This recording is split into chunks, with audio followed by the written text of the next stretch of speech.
Yes, Yvonne Taylor. I am the Vice President of Seneca Lake Guardian, the President of the National Coalition Against Cryptocurrency Mining, and a full-time school teacher.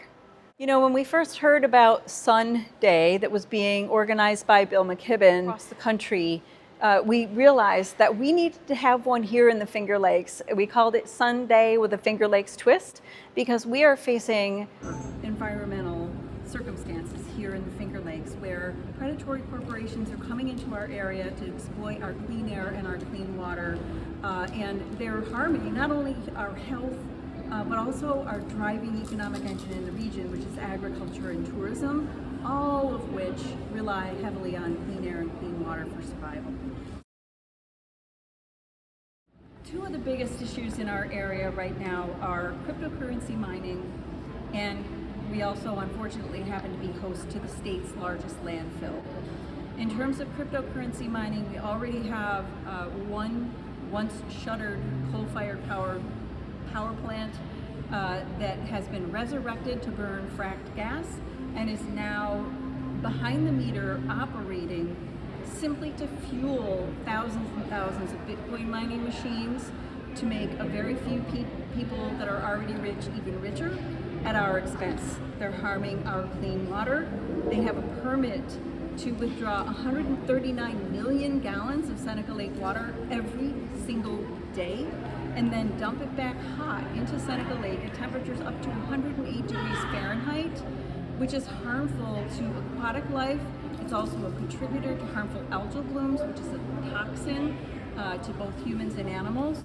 And they're spewing out things like formaldehyde and toluene onto our homes, our farms, and our vineyards. Based on prevailing winds, we did a study. It's basically all up and down Seneca Lake that is being polluted and poisoned by this one company. Their permit was denied over 3 years ago, and yet they are still finding legal loopholes to keep operating while they go through an appeals process. And the scary part of that is that the Department of Environmental Conservation denied that air permit under the grounds that it was a violation of our bold climate law here in New York State. And they were vigorously defending that law up until a few months ago, when all of a sudden it appears that Governor Hochul and the political winds have changed, and the Department of Environmental Conservation is now capitulating to Greenwich and working with them to allow these delays. And then secondly, as I mentioned, right across the hill, in the birthplace of women's rights, we are receiving 6,000 tons of garbage every single day at the state's largest landfill called Seneca Meadows, ironically.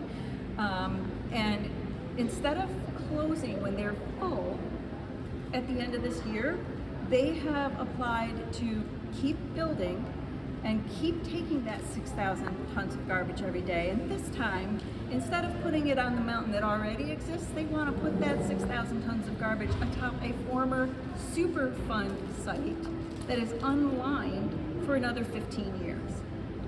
The Seneca Meadows Landfill is already the largest single point source of methane emissions in New York State. To allow this facility to keep operating for another 15 years would completely destroy our climate obligations under the law. But it's also making children sick, it's making people sick. There are lung cancer clusters around the landfill that are 30 to 35% higher than state and national averages. It's killing the people in the communities. It's making kids go home sick from school when those noxious gases permeate their buildings every day, when they're playing on the sports fields, when they're trying to shoot hoops in their yards. We need to stop this not only to protect our community and the health of our community, but if we want to follow the climate law, we have to shut it down when it's full. Thank you. That is such an important question, and we need young people to get involved. I don't know if anybody saw the rally that we just held. We had a few young people, and that was it. And this is your future that we're fighting for. You need to get involved. If you care about having a livable planet, you must get involved. I mentioned I'm a school teacher during the day. I work with troubled youth. I spend years working with these young individuals to help them be successful. But what is the point if they finally succeed and they don't have a clean place to live? They can't breathe the air, they can't drink the water. It's all connected, and that's why I do it. I don't have kids of my own.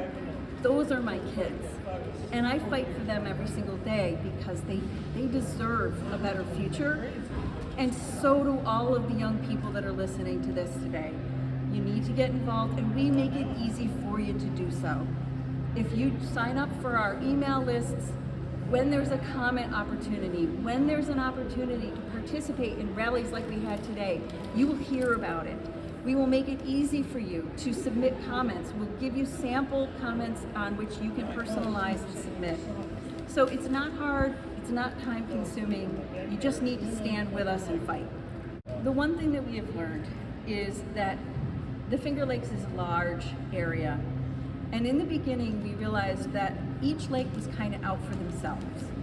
And we were able to bridge the gap and get people talking across the lakes to one another because they realized that, as I mentioned, some people have spent generations building this world-class wine and tourist area and protecting our sustainable clean air and clean water.